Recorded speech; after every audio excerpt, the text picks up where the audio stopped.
Good afternoon and welcome to a car review.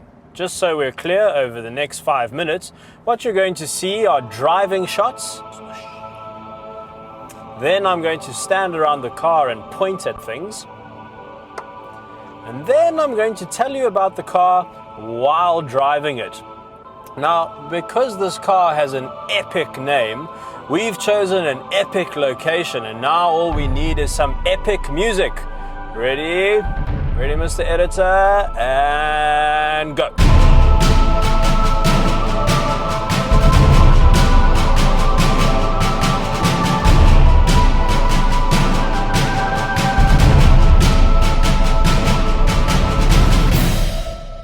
You're probably thinking that this car looks very familiar, and that's because it is. It's actually the 10th generation Toyota Corolla, which has just been replaced by the 11th generation.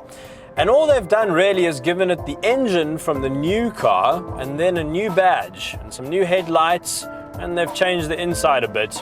And then they dropped the price by quite a lot, actually. In fact, if you bought one of these 6 months ago, you paid about 40 grand too much. The thing is though, in South Africa we're used to manufacturers doing this. Volkswagen did it with the Polo and made the Vivo. Ford did it with the Fiesta and made the Figo. 2 trim levels are available. You get a standard Quest, which as you can imagine is not as exciting as a Quest Plus. Your standard Quest will set you back 174,900 Rand, and the top of the range 1.6 manual will set you back 194,900 Rand. That's a difference of 23,000 Rand, and for that cash all you get is a radio CD in the car, body colored door handles, body colored door mirrors and alloy wheels. But if you don't care about those 3 things, you can just ask your Toyota dealer to fit a radio CD for you for 2,000 Rand, and then you save a ton of money. Aren't you glad you watched this video? Now you've seen what the car looks like, this is what it sounds like.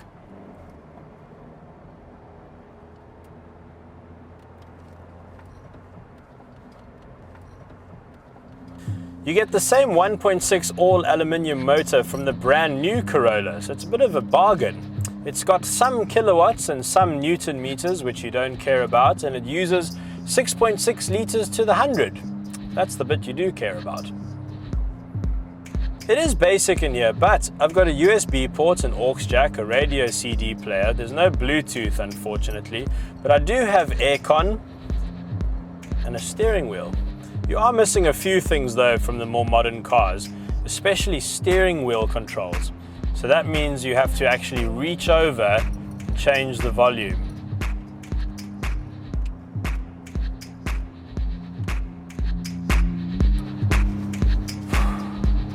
That was strenuous. If you do want to stay up to date and buy the current generation Toyota Corolla, the cheapest 1.6 will set you back 50,000 Rand more than this Quest.